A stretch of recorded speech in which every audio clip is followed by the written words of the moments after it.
Joining us now for some Texas perspective is Victoria DeFrancesco Soto. She's the Assistant Dean of the LBJ School of Public Affairs at the University of Texas.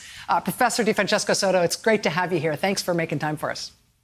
Sure thing, Rachel. So this Dallas event for Joe Biden, I mean, it means something that on the eve of Super Tuesday, with 14 states voting, he's decided to do this big event in Texas, staking a claim there in Texas.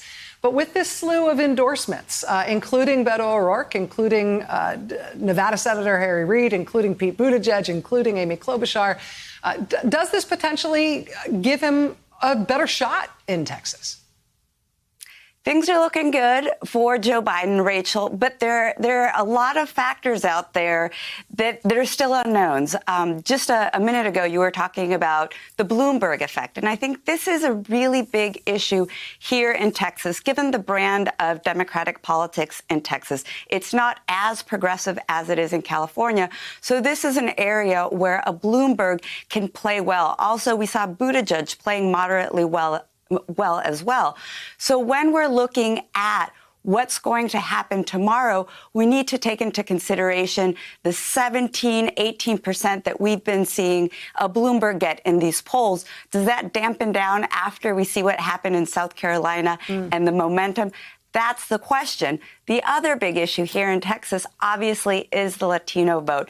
It is the fastest growing demographic here. In terms of the electorate, it's also growing. In 2018, we saw a pretty significant jump in the Latino turnout. But this is kind of a sore spot for Biden because the Latino population here in Texas, as is nationally, is really going toward Bernie Sanders. And their second choice, and I have to admit that I was surprised when I saw the data that came out last week in Latino decisions for the Texas poll. The second place goes to Bloomberg. 23% of Latinos support Bloomberg. After that, we see Biden and a trailing off toward Warren.